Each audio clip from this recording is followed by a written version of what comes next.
सुनिए जी। हाँ, राखी आ रही है, क्या मैं अपने भाई को राखी बांधने मेरे मायके चली जाऊं?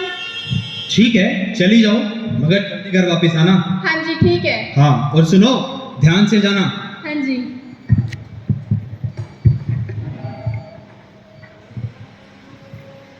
भाई। अरे बहन तू आ बैठ, मैं तेरे लिए पानी लेकर आता हूँ। ये ले बहन। भाई अब वक्त जाया मत करो, राखी का मुहूर्त निकला जा रहा है, पहले राखी बनवा लो। हाँ बहन, पहले तू राखी बांध दे।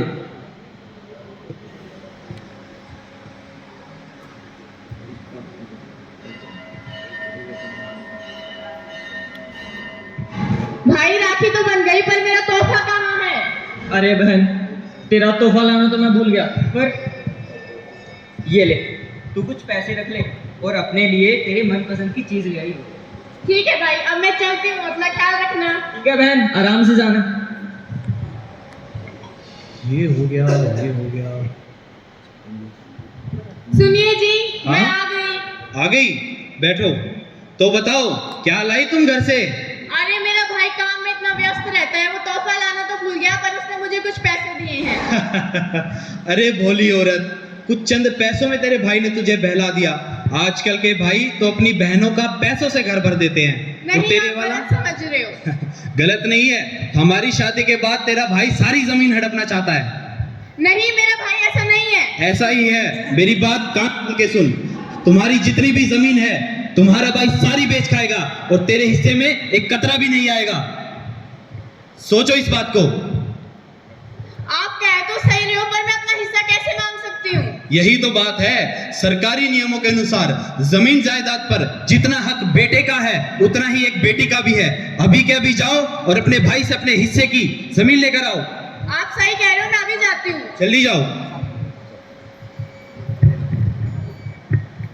हेलो सेठ जी, सेठ जी मुझे कुछ रुपयों की जरूरत है सेठ जी। क्या? कुछ रुपए की? हाँ सेठ जी। और क्यों? सेठ जी, अभी राखी पर भी मैं मेरी बहन को कुछ नहीं दे पाया। अब आगे त्योहार आ रहे हैं सेठ जी, मुझे कुछ सख्त जरूरत है सर रुपयों की। अरे अभी तो तुमने पैसे लिए थे तुम्हारी बहन की शादी में, तुमने वही चुकता नहीं किया। अब तुम्हें और पैसे नहीं मिलेंगे, फोन काटो। सर सेठ जी सुनिए तो।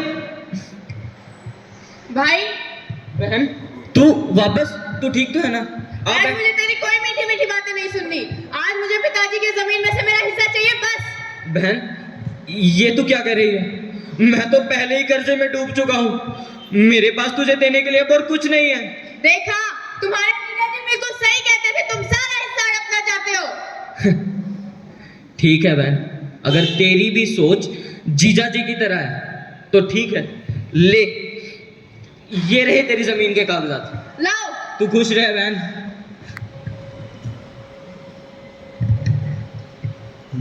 सुनिए जी। हाँ? मैं अपना हिस्सा ले आई। अरे वाह, ले आई तुम। तो चलो अभी कोर्ट चलते हैं और ये सारी जमीन मेरे नाम कर दो। ये आप क्या कह रहे हो? ये मेरे पिताजी की जमीन है, ये मैं किसे नहीं दूंगी। अरे ऐसे कैसे नहीं दोगी? जमीन तो तुम्हें देनी पड़ेगी, वरना वरना क्या? वरना निकल जाओ मेरे घर से।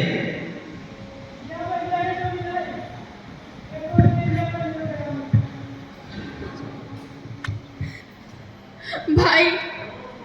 बहन तेरी ये हालत कैसे? बैठ बहन बैठ। क्या हुआ? भाई मुझे माफ कर दो भाई, मुझे तुम्हारी कोई जमीन नहीं चाहिए। वो सब मैंने तुम्हारे जीजा जी के बहकावे में आके किया। मुझे माफ कर दो भाई, ये लो अपनी जमीन, मुझे कोई जमीन नहीं चाहिए भाई। बहन ये जमीन जायदाद, ये रुपया पैसा, ये सब एक भाई बहन के रिश्ते के बीच नहीं आ सकता मेरी बहन। मैं जैसा तेरे लिए पहले था, मैं वैसा ही अब भी हूँ। चाहे तेरा भाई पैसों से कितना ही गरीब हो, पर मैं अपनी बहन की आंखों में एक आंसू भी नहीं आने देगा।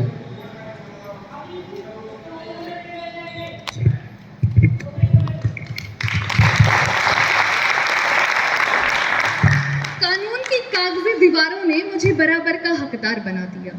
ये कानून की कागजी दीवारों ने मुझे बराबर का हकदार बना दिया। अनुच्छेद और धाराओं ने वो अधिकार दे दिए जिसके लिए मैं सालों तक लड़ी। पर आज जब इस दहलीज पर खड़े होकर पीछे मुड़कर देखती हूँ तो रूह कांपती है मेरी कि क्या ये चंद जमीन का टुकड़ा उन बचपन की यादों से बढ़कर है?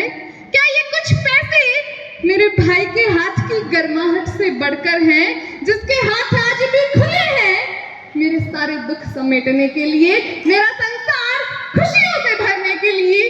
क्या ये पैसे, क्या ये जमीन उस भाई के रिश्ते से बढ़कर है? क्या इन सबसे बढ़कर है?